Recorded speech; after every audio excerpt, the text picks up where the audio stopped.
All right, let's talk about this. Believe it or not, almost a decade after their first shot, Valve is bringing back the Steam Machine. Yep, a brand new console-style PC that's built from the ground up for your TV. But the big question is, can they actually pull it off this time? That's right, this is not their first rodeo. If you remember back in 2015, the original Steam machines were this really cool idea that, well, they just kind of fizzled out. But this time, Valve is convinced things are different. They are betting big that this is the comeback story we've been waiting for. So yeah, you can really think of this as a comeback. And to get why this new Steam machine even exists, we got to take a quick look back at Valve's journey over the past decade or so. In this timeline, man, it really tells the whole story. It's like a redemption arc. Back in 2015, the machines failed mostly because trying to get PC games to run on Linux was just a total nightmare. But then came the Steam Deck in 2022, and with it came Proton, this absolute game-changing piece of software that finally cracked the code. It made thousands of Windows games just work on Linux.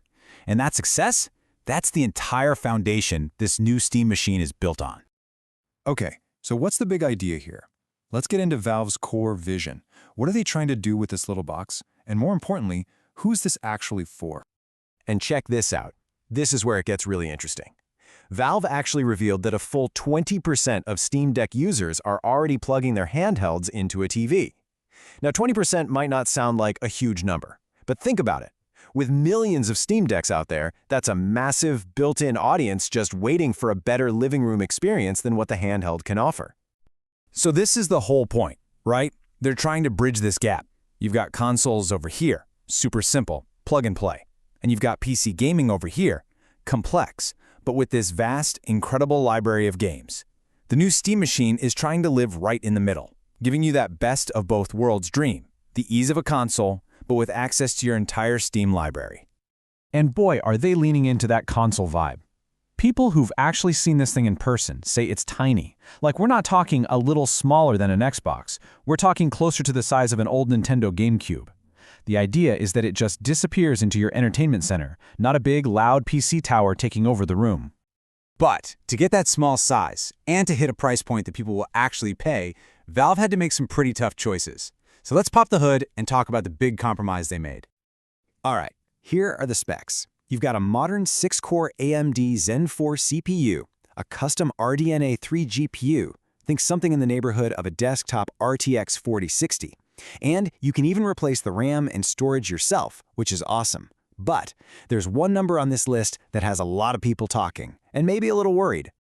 And that's the big one. Is 8 gigabytes of VRAM enough for the future? I mean, we're living in a world where new consoles have more and modern PC games are starting to gobble up way more than 10 gigs. So is this machine already behind the curve? You know, this is the central debate around the hardware. Valve's engineers are pretty clear. They chose 8 gigs to keep the price down. But the risk is definitely real. If a game wants more VRAM than you have, you're looking at blurry textures, stuttering, just a really bad time. It's the exact same trade-off you see with budget PC graphics cards, and it means you're going to have to be smart about tweaking those graphics settings.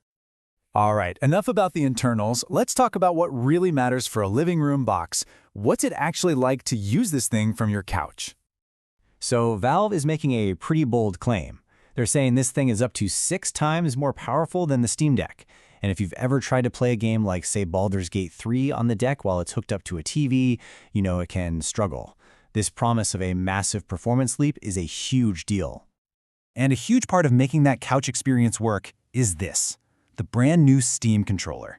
This thing looks packed. It's designed to solve that classic problem of playing PC games without a mouse and keyboard. You've got the dual trackpads making a comeback, 4 customizable back buttons, and even new stuff like grip sense and durable Hall effect thumbsticks. It looks like the whole package. Okay, but we have to manage expectations here. Yes, you can turn it on with the controller and boot right into a simple console-like menu, but at its heart, it is still a PC. That means you're going to have to tweak graphics settings. It means some big multiplayer games with really aggressive anti-cheat software just won't work. And no, there aren't going to be native Netflix or Disney Plus apps. It's a PC that acts like a console, not a pure console. And the software that makes all this possible? That's SteamOS, the custom Linux operating system, working with Proton. And Proton is really the secret sauce. It's the compatibility layer that lets all those Windows games run. This 1-2 punch of software is what makes this whole idea work, unlocking a huge part of your Steam library. All right, let's get to the bottom line. It's time to tackle the biggest questions of all, the things that will make or break this device. So, Valve has set the bar really, really high here. They're aiming for this to be a 4K gaming machine, using upscaling tech like AMD's FSR to get there. For a machine with the specs we just talked about, that is a very bold promise.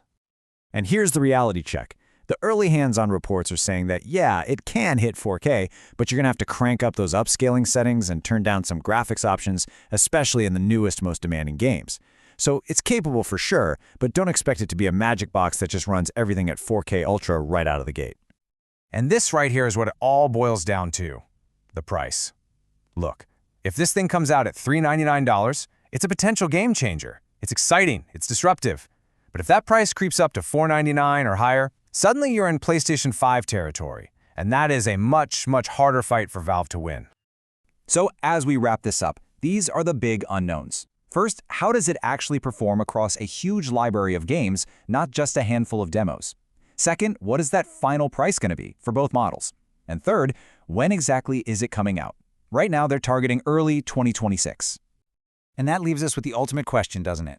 Is this thing a genuine console killer, a true PC console hybrid that can take on the big guys? Or is it going to be another really cool but ultimately niche gadget for the diehard fans? In the end, it's all going to come down to two things: the real-world performance and, most importantly, the price.